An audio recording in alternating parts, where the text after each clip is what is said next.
Patay na nang matagpuan sa loob ng sementeryo sa Morong Rizal ang dalawang menor de edad na nawala nitong weekend. Ang suspect na noong unay tumulong pa raw sa paghahanap sa mga biktima, arestado at kalaunay umamin sa krimen. May unang balita live si EJ Gomez. EJ.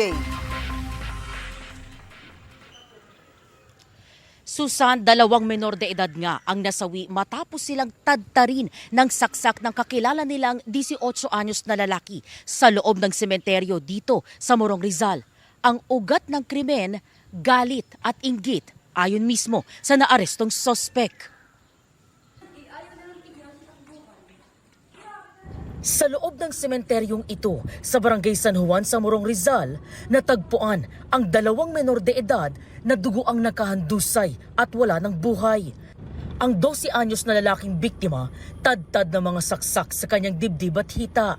Ang 13 anyos na babae, tadtad din na mga saksak sa katawan. Ayon sa pulisya, ang mga biktima ay magkasintahan na unang inireport ng kanilang mga magulang na nawawala matapos hindi umuwi nitong Sabado ng gabi. Napag-alaman kalaunan na huling nakasama ng dalawang menor de edad ang 18 anyos na lalaking pinsan ng babae. Linggo na ng hapon nang may nagbigay impormasyon sa kinaroroonan ng mga biktimang wala ng buhay sa loob ng sementeryo. Ang pinsan na huli nilang nakasama tumulong pa raw sa paghahanap. Hanggang sa isang saksi sa insidente ang nagsumbong sa mga otoridad. Pilit pong inililigaw ng suspect na yung isang tao na nakaaway niya, yun ang sumaksak doon sa dalawang victim po natin. May nakakitang mga witness na papalayo siya doon sa crime scene na nakahubad at duguan yung damit at yung kanyang kamay. Yung investigador po natin, nakita po yung kanyang kamay na may mga sugat at saka may mga bakas pa po ng dugo. Kaya nung tanungin siya, doon na po inamin niya yung krimen na pananaksak dito sa ating dalawang victim. Itinuro daw ng 18 anyos na sospek kung saang bahagi ng sementeryo niya itinapon ang ginamit na patalim. Base sa investigasyon, galit at inggit ang ugat ng krimen.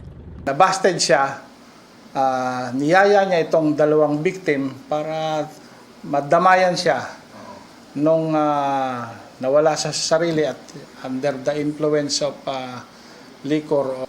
Ayun na po, doon na po nagsimula yung pagpatay niya doon sa dalawa. Kwento ng kaanak ng lalaking biktima, sa pilitang isinama ng sospek ang binatilyo. Niyayaya daw yung pamangking ko na sumama. Ngayon ayaw daw ng pamangking ko kasi magmumodule pa. Ngayon, ang ginawa raw, tinutukan daw ng panaksak. Kaya sumama. Napilitan yung bata na sumama. Napakabata pa. 12 years old pa lang siya ngayon, magte-13. Ngayong March 20, gagraduate ng grade 6. Labis naman ang panghihinayang ng mga magulang ng grade 5 student na babaeng biktima na pangarap pa raw sanang maging guro.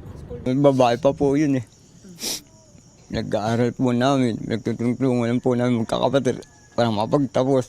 Tapos ganyan po wala lang mangyayari. Hindi po makatapo yung ginawa niya sa pinsan niyang buo. Parang walang puso rin eh. Hindi po matatanggap na nawala po ang aking panganay ko po.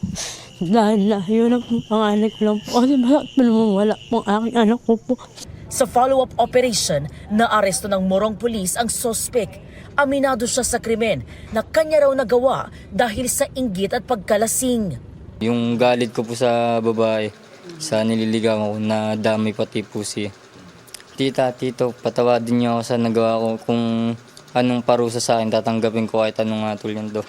Naharap sa reklamong 2 counts of murder ang sospek na nakadetain sa Morong Police Custodial Facility. Susan, hindi pa naibuburol ang mga biktima. Hinihintay pa ng mga kaanak yung autopsy results nung labi na natagpuan kahapon lang ng hapon. At yan, ang unang balita mula rito sa Morong sa Rizal. EJ Gomez, para sa GMA Integrated News. Gusto mo bang mauna sa mga balita? Mag-subscribe na sa GMA Integrated News sa YouTube at tumutok sa unang balita.